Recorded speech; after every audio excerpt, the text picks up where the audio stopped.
Saking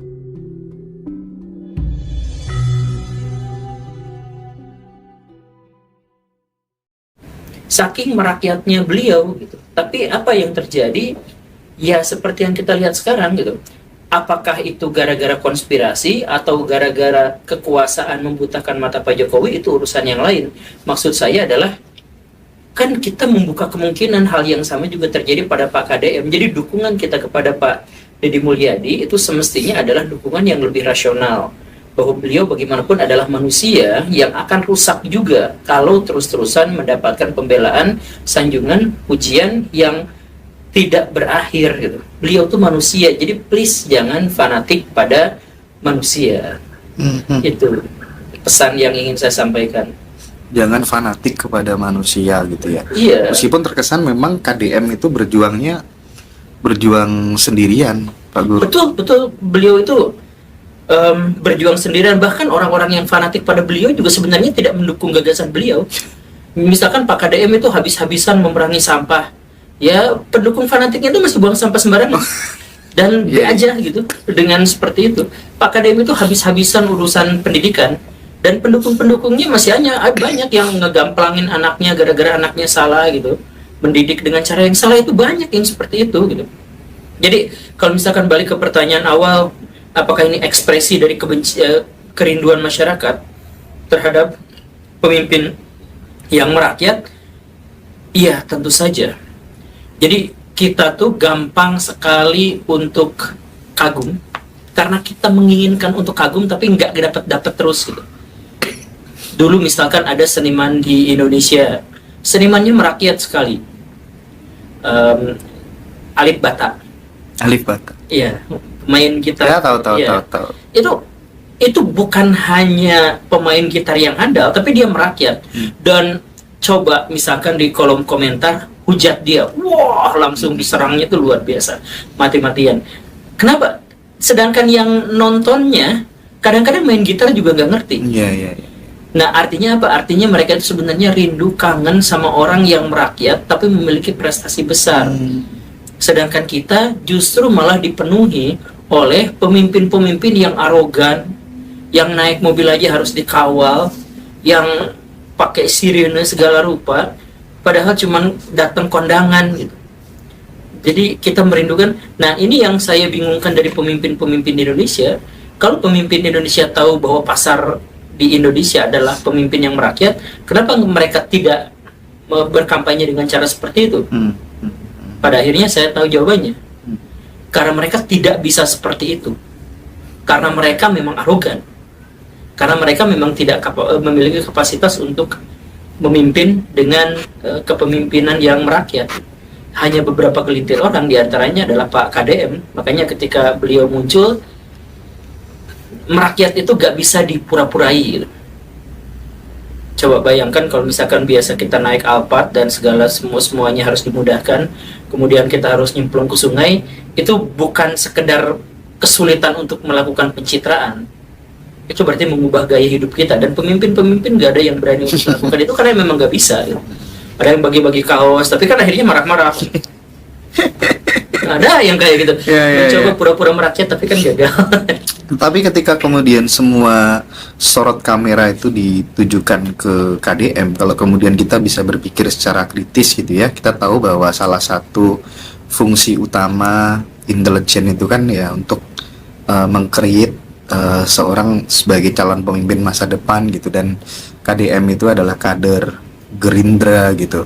Mungkin nggak ini ada campur tangan dari pemerintah untuk kemudian memblow up KDM secara masif sehingga itu nanti akan menguntungkan pola kaderisasi yang ada di Gerindra? Iya, ini dimanfaatkan oleh partai politik tertentu, iya jelas. Dimanfaatkan oleh tokoh tertentu, iya jelas. Tetapi mereka hanya bukan sebagai inisiatornya, tapi mereka hanya menunggang ombak yang sudah terjadi gitu. KDM sendirilah yang sejak awal memang jadi pejabat sekaligus jadi YouTuber.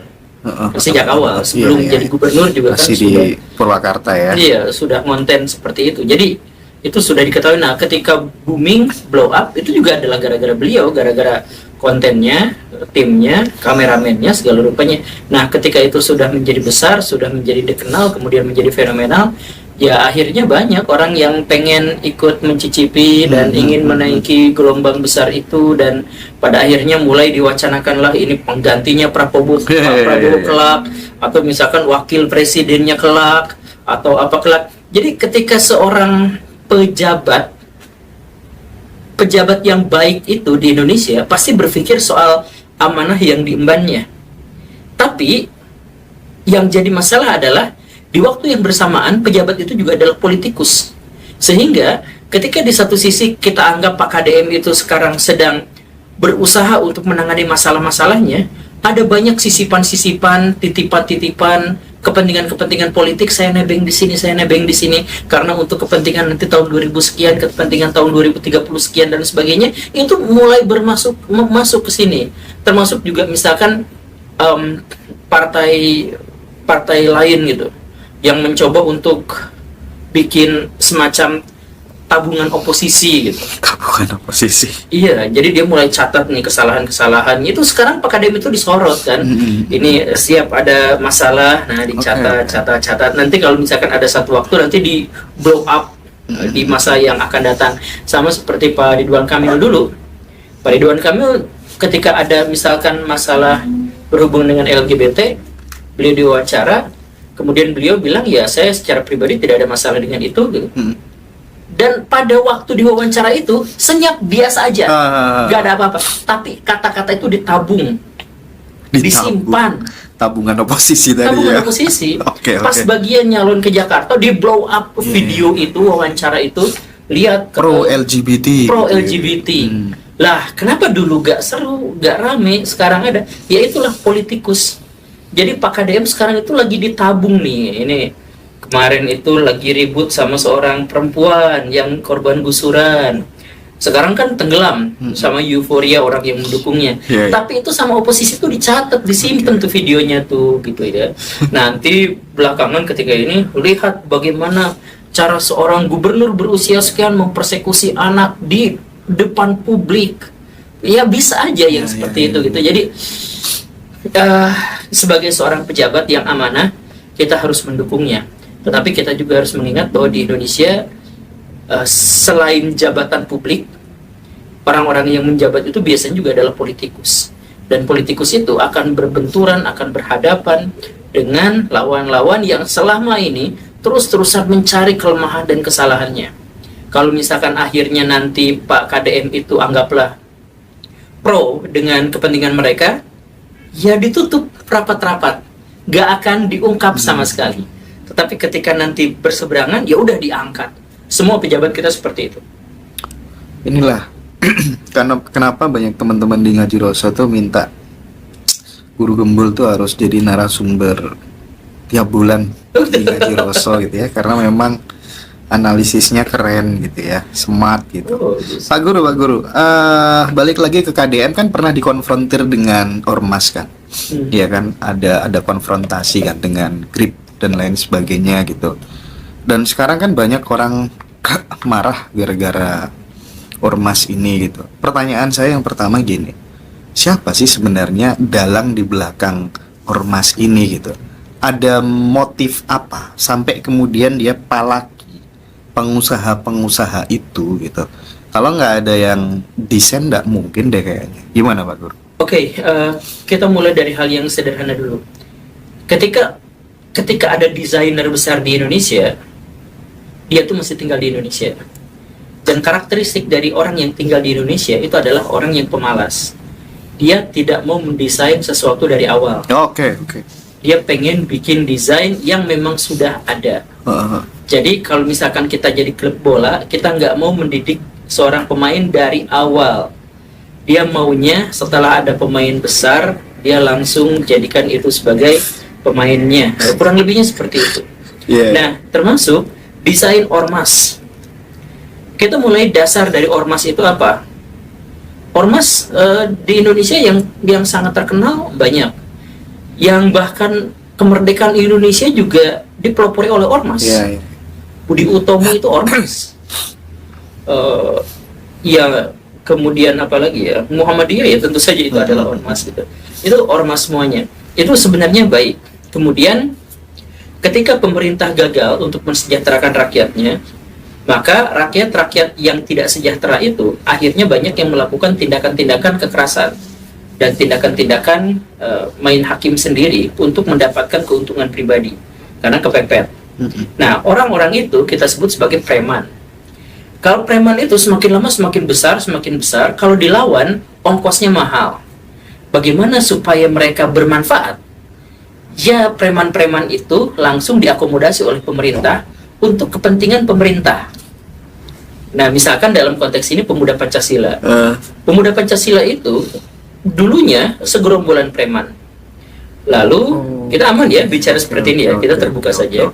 Pemuda Pancasila itu dulunya sekelompok preman. Kemudian kalau diberangus, dihancurkan, unfaedah juga. Kita merugikan, kita kehilangan banyak sumber daya, kita juga kehilangan banyak warga. Ya lebih baik mereka diakomodasi. Politik akomodir ini ya. Ya, maka pemuda Pancasila itu direkrut oleh tentara.